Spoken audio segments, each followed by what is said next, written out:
never had a chance to perform. I don't do poetry anymore, but I used to do it a lot, and so I'm happy to be here. I hope you all enjoy it. This is one that's very close to me, and the title of it is Asylum.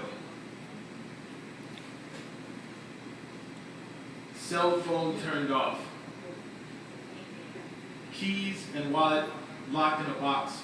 Walking through a metal detector at the end of a long hallway, double doors, staring through a rectangle, bulletproof window, waiting for a staff member with a badge to scan me in, trying to convince myself that this is not a prison. The staff seems friendlier. And I think I seen the vending machine. Trying to compose myself. As I walk in this eerie elevator, padded walls, carpeted floors, soft enough just in case you fall, large enough just in case you have a stretcher tied down or a wheelchair with a spit mask on, a straitjacket, you can almost hear the screams of patients who've been here before. 27E, down the hall to the right. Trying to remember. 27E, down the hall to the right.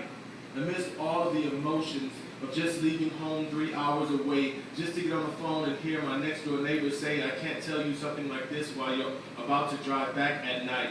27E, down the hall to the right.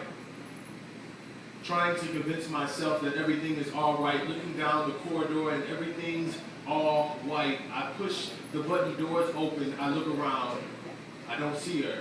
I ask the attendant, is this 27E?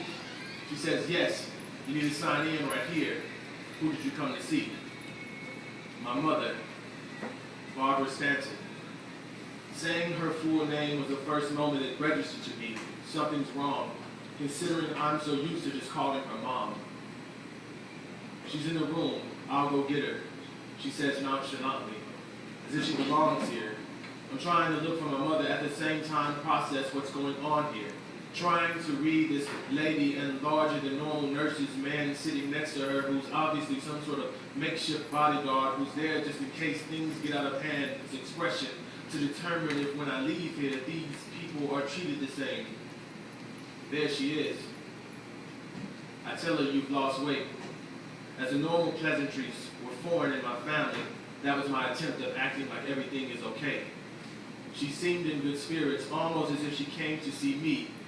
We sit down and talk. I'm doing my best to conceal the fact that I'm hurting.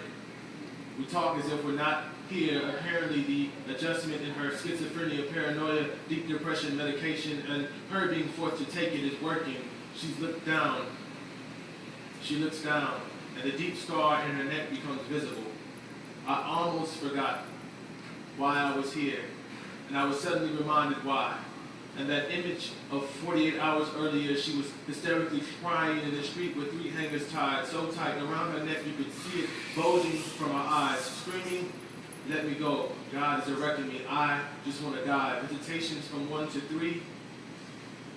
It's already 2:45.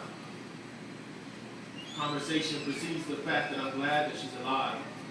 I catch eye contact with a patient sitting on my left side who, as if he was waiting for me to look at him, says, you think you don't know what it's like to have multiple personalities disorder, do you? Well, everyone who's any good is fighting to be someone other than themselves. Then he walked away, pulled a magazine out of a brown bag and places it on the shelf, walked to the corner of the room and quietly talks to himself. I, for the first time, take a respectful look around the room.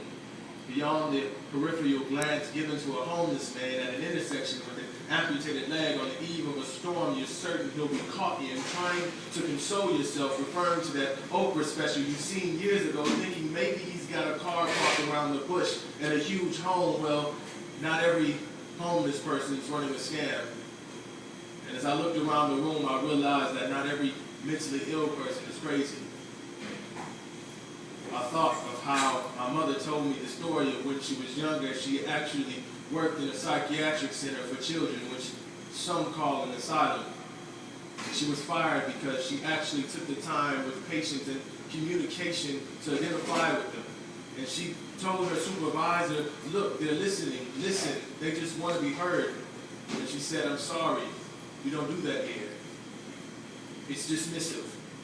When you can't understand a person, but they're not like you, call them crazy. Asylum, also known as a psychiatric ward, also known as a place foreign when seeking a refuge. In some small way, we are all seeking asylum.